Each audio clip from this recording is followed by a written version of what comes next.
without further ado, we'll start with our first speaker, who is the brilliant British-Palestinian writer and journalist, Hamza Yusuf.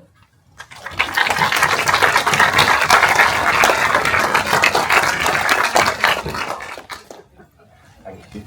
Everyone hear me all right? So I'm going to try and approach this from a slightly different perspective, talk about what's driving the genocide. We now know after 18 months, 19 months what Zionism is. We know what they outline. We're going to describe the intent and make it exist. We want to tell you how we're going to get instruction, all sentiments from Israeli officials. Go back 90 years, February of 1937, and set to decide. The Arabs would go for 1 to 2 long making it happen. So Zionism for me is unmistakably clear what it stands for. But when we talk about what's driving the genocide, I think when we talk about specifically the British state, we need to look at the media, in my opinion, because too often you get separated to the British political class and institutions and the state media, if you like, mainstream media. But the two are intertwined. I can actually work with Zionism just as the Israeli state is then. What we've seen in the last 18 months is a real institutional level of assistance for Israeli genocide, which without them, I don't think is the incomprehensible reality that we're witnessing possibly by the mainstream media. And if you go back, takes us back to just after October 7th, one thing that I thought a big moment was we had a daily story, plastered all across the front pages of liberal to rival newspapers, Metro, Telegraph, Independent, Times. All of them had the same story. It got airtime on other platforms as well. And that is, in my opinion, manufactured consent data. So Israel created this myth, this lie, fabricated this narrative to justify its barbarity, and the Greece really went with it. If you look at the subsequent periods, 1 month into Israel's genocide, that's declassified by that declassified revealed. The former top Israeli military official met with editors of the Guardian, Financial Times, and the BBC to cultivate opinion for Israel, to cultivate support for Israel. That's not a coincidence. What you see is cause and effect. What you then see for the last year or so, longer, almost 2 years now, is this cultivating effect they bear. So I'm going to run through a few examples or case studies from the media, which I think are a clear example of this manufacturing consent, this manipulation of reality, this diluting of what we're witnessing. And basically, the British public are not allowed to arrive at the conclusion that Israel was committing genocide. So Israel effectively gets away with it. There is no accountability. Sky News, right, repeat offender. Just the other week, we know of the Medic massacre, and they framed it as, when it was the 10 o'clock news, the presenter framed it as the alleged killing before using the Israeli narrative to cover it. So they said alleged killing of 15 medics, which Israel said were Hamas offenders or Hamas terrorists, etc. If you cast your mind to the torture and abduction of Hamza Yusuf, who is the director of the hospital in Gaza, when Sky News covered it in an article about his abduction and his torture, they called it, they framed it as Israel confirmed it as holding Hamza Yusuf. They're not holding him, you hold luggage. That's torture, that's abduction, he's a hostage. But they don't use that language. If you look at the BBC, repeat offender, Hind Rajab, 335 bullets fired at her from an Israeli tank as she waited plea for help. How did they describe it? Hind Rajab found dead. The Down syndrome, a boy with Down syndrome who had Israeli military dogs unleashed on him and mauled him to death. How did the BBC frame it? The lonely death of a boy in Gaza with Down syndrome. Martin Croxall, BBC presenter, was just, I think, February the 2nd, as the ceasefire was holding, apparent ceasefire. And she had Hassam Zomrot, Palestinian ambassador, on with her. And he was basically raising the plight of these Palestinian hostages, right? And the number of Palestinians being rounded up by Israel, kept in their dungeon. To which she said, supposed balance, she said, well, isn't it, don't you understand, or can't you at least accept that when you have a population that's so hostile to Israel and hell-bent on its destruction, that Israel would be rounding up Palestinians. So in other words, justifying their military detention, keeping Palestinians on charge or trial. That's BBC, that's Sky, that's Broadcast Row. This isn't exclusive to them. The Guardian, 23rd of March, had an article, a fairly decent report, which looked at, it covered the fact that a lot of Israel's bombs are targeting children.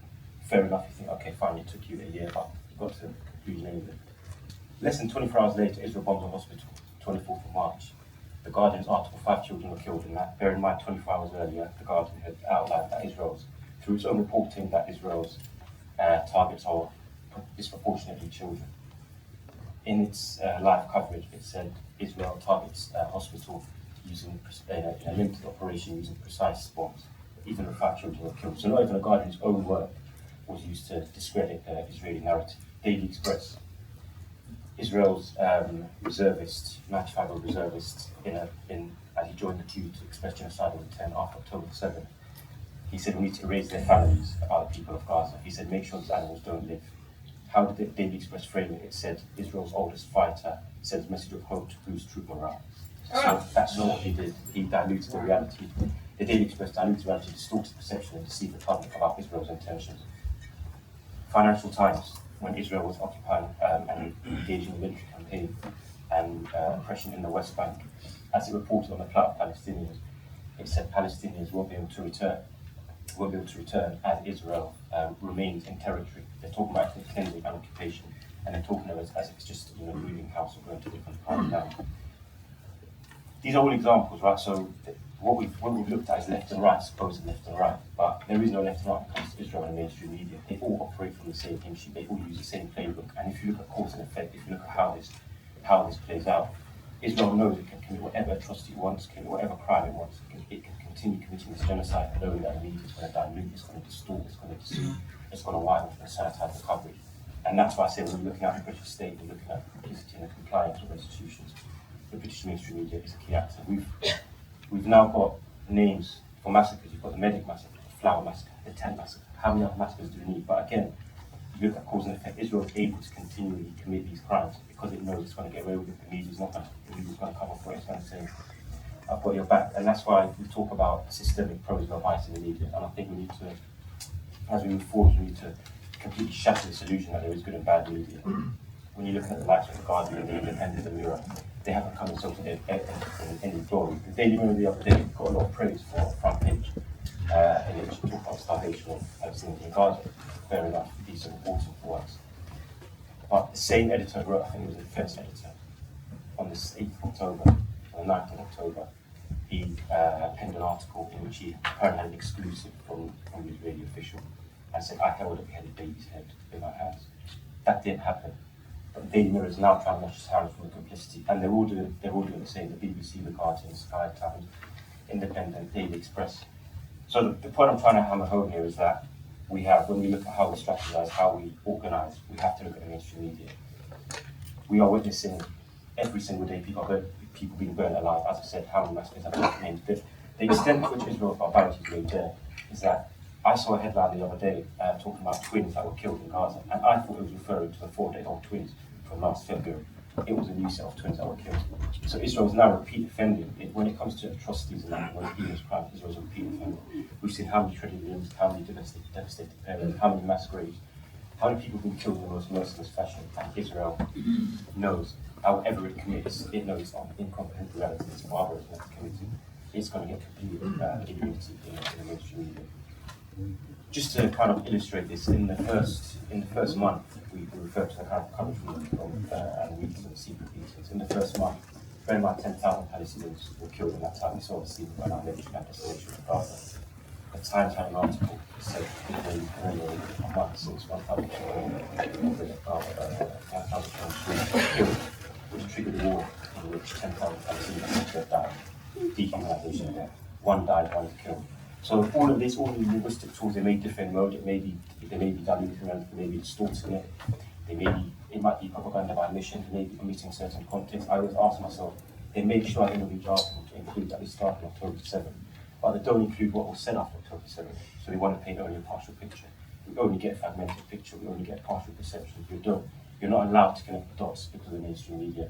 And that's why I say when we go back and we strategize and we organize, we have to begin unpacking and in my opinion, driving the coach and horses through this idea that we have a plural media, that we have an unbiased media, that we have a plurality of opinions. We don't have that. We have mainstream media that's compliant, that is complicit, and have undoubtedly been a participant in Israel genocide. So when we look back at what we do and how we revisit entrenched mindsets and ideas, one fundamental aspect of it has to be to rethink our relationship with the media, rethink our own perception and assumption about the media, because it's beyond decay, it's fundamentally broken.